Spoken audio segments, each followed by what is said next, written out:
I remember when I was a kid how uh, my grandmother, my dad would always tell me what to do. And I remember my grandmother was very active. She was a very active person. So when she was younger, we went to a lot of parties, and I had, like any kid, a lot of energy. So I remember being told by pretty much every party I went to, pretty much being told what to do all the time, And as a child, I remember, you had the kids' table, and when you had big dinners and stuff, and always being directed, always being told, this is what you do. You got to do this, got to go do that. And at some point, I don't know, maybe I was 12.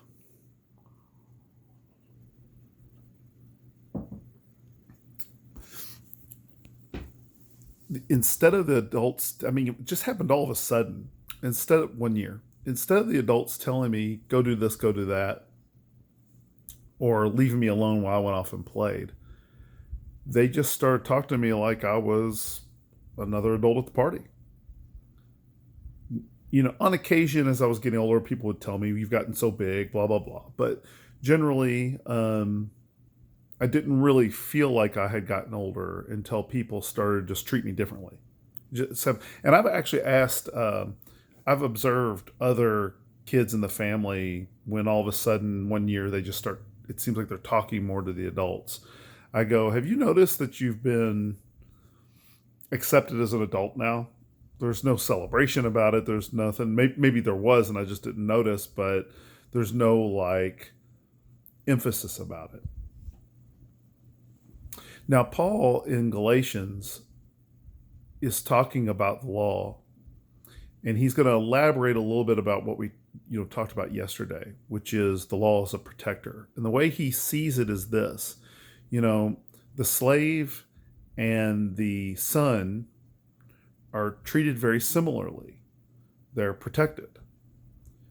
But then at some point, he becomes the heir.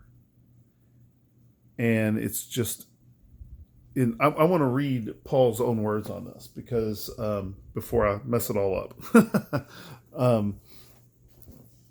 He says, I mean that the heir, as long as he is a child, is no different from a slave, though he is the owner of everything. But he is under guardians and managers until the date set by his father.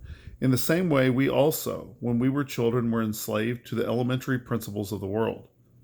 But when the fullness of time had come, God sent forth his Son, born of woman, born under the law, to redeem those who were under the law, so that we might receive adoption as sons.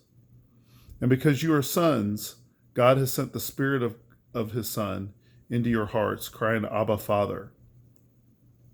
So you are no longer a slave, but a son. And if a son, then an heir through God. And so it's a really interesting illustration he's giving here of how the Jews, and how there was this sort of, I guess you could say Jews and Greeks, but there was this sense of fullness of time, that things had happened a certain way and the law was necessary to fulfill those things until God saw fit to do it other ways. Now, I want to also remark on discussing Sam Harris when he said, I don't see electronics in the Bible or anything being predicted. You only see the technology of the time. And passages like this show you how shallow skeptics can be about things. How, because they've never, I'll keep this brief, but how, because they could properly interpret this, Sam Harris could interpret this, think it would change his mind? No. Why? And I learned this in my hermeneutics courses, because there is a difference between understanding, okay, and finding significant. And I think that was a very good distinction that they made in class. Understanding and finding significant. They read past, it's obviously not significant. He wants the evidence he wants, as if what God has already provided wasn't enough. Anyway, kind of interesting thought in Galatians.